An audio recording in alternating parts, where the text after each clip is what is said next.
আপনার problem solve হয়ে যাবে, আপনার গুনাহ মাফ হয়ে যাবে। আপনার কি চাবেন আল্লাহর কাছে? এই জন্য কি সবচেয়ে বড় দোয়া কি বলেন তো? সবচেয়ে বড় দোয়া কি? হিসনুল মুসলিম কারা পড়ছেন? লেখা আছে কিন্তু সবচেয়ে বড় দোয়া হচ্ছে আলহামদুলিল্লাহ। আল্লাহ এটাকে এত পছন্দ করেন যে এইটা করলে আল্লাহ আপনাকে পছন্দ করবেন, ভালোবাসবেন, আর বাকি আর কিছুর দরকার নাই। আপনার আর কিছু চাওয়ার দরকার নেই। ঘুরে ফিরে কিন্তু এটাই।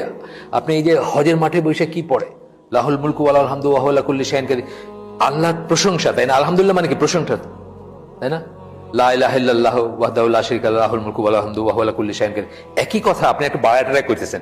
বেসিক্যালি জিনিসটা কি? প্রশংসা। এই প্রশংসাটা কিসের ভিতরে আছে? আলহামদুলিল্লাহ, সকল প্রশংসা আল্লাহর। এই কথার ভিতর আছে না? এই কথার ভিতর আছে। এই জন্য হিসনুল মুসলিম দেখেন, হিসনুল মুসলিম একটা জায়গায় লেখা আছে যে সবচেয়ে বড় দোয়া হচ্ছে এটা, আলহামদুলিল্লাহ। এটা পড়লে মানে সিমিলারলি এটা আর কি, এটা করলে আপনার সমস্ত প্রবলেম উইল বি সলভ এবং আপনার সমস্ত গুনাহ মাফ করে দিবেন। অত্যন্ত বড় একটা কথা বলছেন। এটা নিয়ে ইবনে তাইমিয়াকে জিজ্ঞেস করা হয়েছিল। ইবনে তাইমিয়াকে জিজ্ঞেস করেছিলেন ইবনুল কাইয়িম। তো তখন উনি এক্সপ্লেনেশন দিয়েছিলেন, দিয়ে বলছিলেন, লাস্টে গিয়ে বলছেন, যেটা একটু আমরা পড়ি। So he told him that would solve his problem and forgive his sins, because whoever says salah upon the prophet, then Allah sends salah upon him 10 times. একবার সালাত কি করলে আল্লাহ 10 টাইমস তারই করেন। হ্যাঁ, আল্লাহর সালাম আমরা কি দিচ্ছে? প্রেজ। কার কাছে প্রেজ করেন? ফেরেশতাদের কাছে বলেন যে আমার বান্দা এই করছে, তাই না ব্যাপারটা?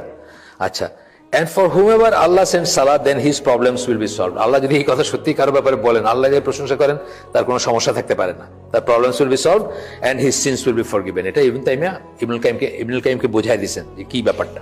আচ্ছা, আমরা স্কিপ করে যাচ্ছি যেহেতু আমাদের সময় নাই। আমরা এখানে কথা এসে নামাজ কি 9টায় না? 9টায়। আচ্ছা, আমরা অতটুকু যাবো না। আমরা শুরু করছি ধরেন 6:05 আমরা হয়তো ঘন্টা দেড়েক, ম্যাক্সিমাম ঘন্টা দেড়েক যাবো যদি আমরা যাই। এর ভিতরে ইনশাআল্লাহ শেষ হয়ে যাবে।